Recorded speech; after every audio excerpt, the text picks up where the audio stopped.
Yes, good morning students. तो आपकी solid state की यूनिट ये स्टार्ट हुई है लास्ट वीडियो से।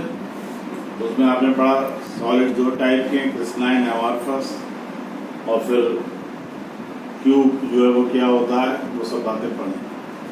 अब types of cubic unit cell. तो क्यूबिक यूनिट सेल जो है वो तीन टाइप के होते हैं। नंबर 1 सिंपल क्यूबिक और प्रिमिटिव क्यूबिक। तो क्यूब जो है वो क्यूब के 8 कार्नर्स होते हैं, जैसा कि आप देख रहे हैं, आप जानते हैं क्यूब के 8 कार्नर्स होते हैं। तो क्यूब में या तो एटम्स जो हैं ये 8 कार्नर पर होते हैं। एक क्यूब ऐसा होता है जिसमें एटम 8 कार्नर पर है। एक क्यूब ऐसा होता है जिसमें एटम 8 कार्नर के अलावा एक एटम जो है वो बॉडी के सेंटर में, बिल्कुल एक एटम बॉडी के सेंटर में और हो। एक क्यूब ऐसे होते हैं। एक क्यूब ऐसे होते हैं जिसमें आइटम 8 कार्नर्स के अलावा, कार्नर्स पे तो जरूर होते हैं, उसके अलावा एक क्यूब के 6 फेस होते हैं। एक और एक ये 2, एक ऊपर फेस, एक ये 3, एक ये 4, एक 6, इस तरह से 6 फेस होते हैं क्यूब के। तो एक टाइप के क्यूब ऐसे होते हैं when lattice points or atoms are present only at the corner of cube, सिर्फ कार्नर पर हो एटम, ऐसे क्यूब को कहते हैं सिंपल क्यूब और प्रिमिटिव क्यूब। दूसरे body centred cubic system when in addition to the atoms at corners, corner पे तो जरूरी होंगे, one atom present within the center of the body of the cube, एक एटम इस क्यूब के body के बिल्कुल सेंटर में और हो, ऐसा जो क्यूब है वो कहलाता है body centred cubic system, short form से BCC, body centred cubic system. तीसरा फेस सेंटर्ड क्यूबिक सिस्टम, कि कार्नर के अलावा 8 कार्नर के अलावा एक एक आइटम 6 फेस पर और हो। क्यूब के 6 फेस हैं, एक एक आइटम 6 फेस के सेंटर पर और हो। When in addition to the atom at corner, there is one atom present at the center of each 6 faces of unit cell. Then it is known as face-centered cubic, short में FCC system. अब calculation of number of atoms per unit cell of a cubic crystal system. कह रहे हैं per unit cell कितने items होते हैं। इन तीनों type के क्यूबिक सिस्टम में वो पढ़ा है। Number 1 for simple cubic unit cell, इसमें आपने पढ़ा अभी कि आइटम्स जो है वो 8 कार्नर्स पर होते हैं।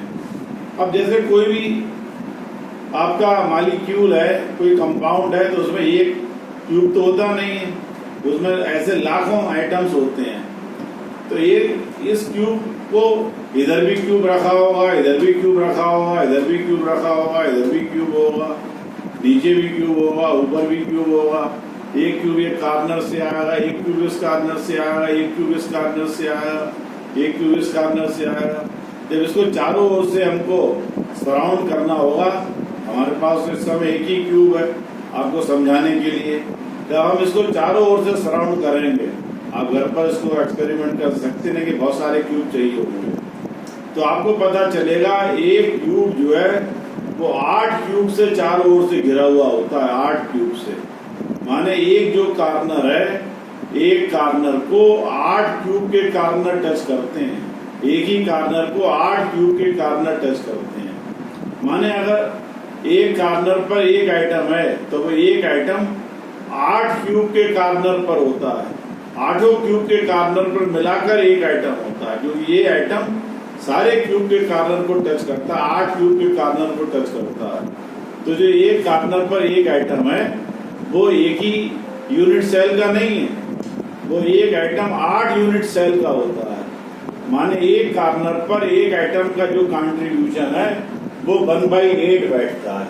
तो अभी हमने जो आपको समझाया वो ये लिखा है, in this arrangement the atoms are present at 8 corners of cube and atom at corner is equally shared by corners of 8 unit cell, hence contribution of each atom at each corner is 1/8। और 8 corners हैं cube में, तो total number of atoms per unit cell for cube simple cubic एक corner पर value 1/8 बैठी और 8 corners हैं तो 1 एटम पर यूनिट सेल। तो ये याद कर लेना है आपको कि पूछा जाए ऑब्जेक्टिव में आएगा कि सिंपल क्यूबिक यूनिट सेल में कितने एटम्स होते हैं per unit cell. 1 for body centred cubic cell, body centre में जैसा आप पढ़ चुके एक एक एटम तो कॉर्नर पर होता है, तो कॉर्नर के कारण वैल्यू 1 हो गई, अभी पढ़ी आपने। और एक एटम जो इसके बॉडी के सेंटर में होता है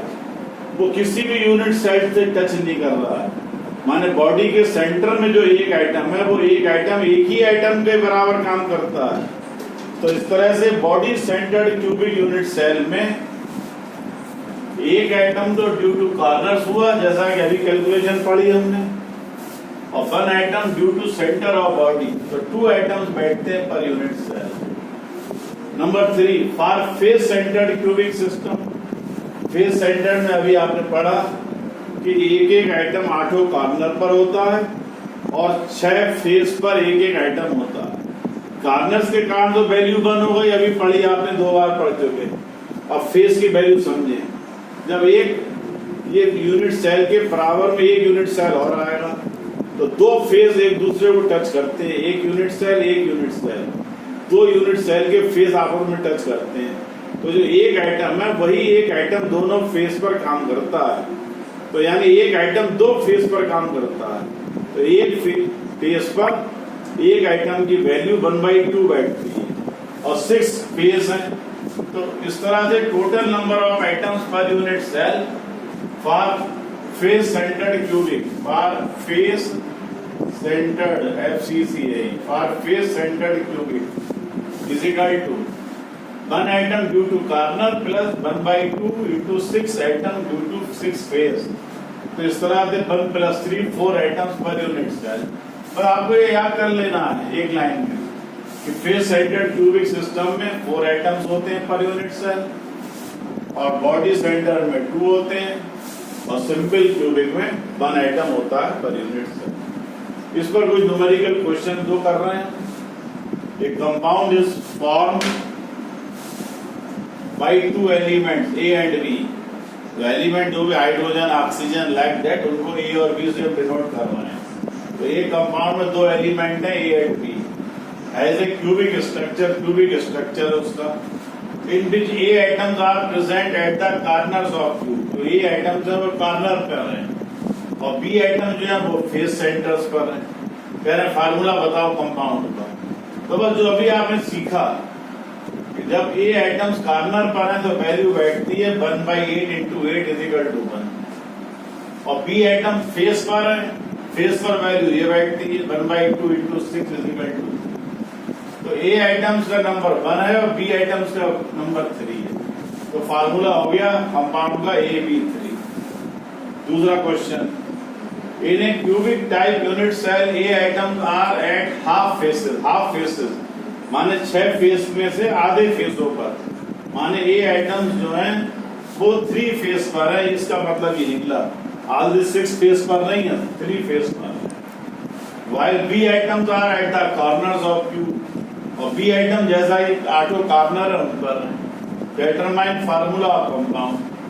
तो A atoms are at half faces, it means A atoms are at 3 faces और एक फेस पर वैल्यू 1/2 है जैसा कि अभी आपने ये सीखा। तो 3 फेस पर वैल्यू हो गई 3/2। Number of B item 8 corner पर है और वैल्यू हो गई B आइटम्स की 1/8 into 8 = 1 जैसा अभी 3 बार सीख चुके। माने A आइटम्स का नंबर 3/2 है तो B आइटम्स का नंबर 1 है। तो हेंस फार्मूला ऑफ कंपाउंड हो गया हमारा A 3/2B और इसको होल नंबर में करने के लिए उसको दोनों को डबल कर दिया A3B2। इस तरह से इस क्वेश्चन से नंबर ऑफ आइटम्स से कैलकुलेशन करके हम कंपाउंड के फार्मूलों को भी निकाल सकते हैं। इस तरह से सबको आप बार बार पढ़िएगा, याद करिए, रिवीजन करिए। इंटरेस्टिंग है, आप इंटरेस्ट से पढ़ेंगे तो आपको मजा आएगा। Okay, all the best.